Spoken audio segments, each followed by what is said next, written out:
I'm going to talk quickly just about pregnancy portraits. I'm not pregnant, that's not what I'm talking about. I'm going to talk about the fabrics that I use during pregnancy portraits. I see a lot of pregnancy portraits, not a lot, but I see some pregnancy portraits where it looks like they're wrapped in a bed sheet. The fabric is so hard and crunchy, you can't even tell the person's pregnant, or it's wrapped so big around them, it makes them look, they're big already, but now they're twice as big. So we definitely don't want to do those things.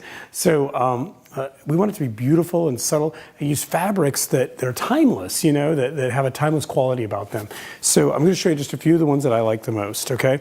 This is just a simple, for the person that's a little more conservative, and I'll also post a few different ways of wrapping people on with fabrics also. So I'll send you some images and just the fabrics that I use. So a simple fabric like this, black with a little bit of sheer to it and a little bit stretchy. So I make sure that I cut the fabrics down a little bit so it's not as wide as they come.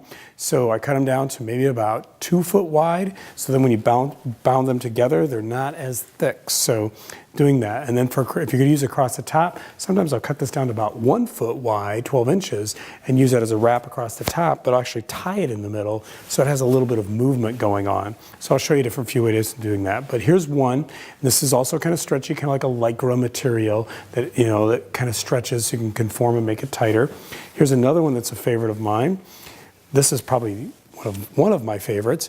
Is this is like gauze, basically, is what it is. Now this comes in different colors, and you can stain it too, is what you can do.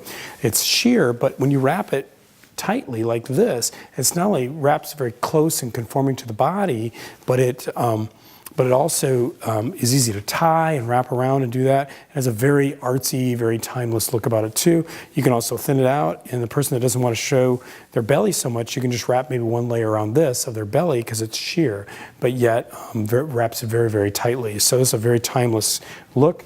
And again, if they're wearing the right undergarments, you know, this works really, really well too. This is a very sheer, shiny fabric. Again, cut it down to maybe about 2 foot. And wrap it around, leaving lots of extra space so you can blow it, let it fall, and do all that kind of stuff. So just a few ideas on some fabrics, maybe change it up a little bit, keep these, go to the scraps, you know, go to the remnants part of the fabric store. I'm sure the ladies look at me pretty funny when I go there and I'm picking out all this really pretty fun, nice, beautiful fabric, but it's great stuff to keep on hand when you're doing pregnancy portraits and not really sure what they want to do and you want to do something maybe artsy for them.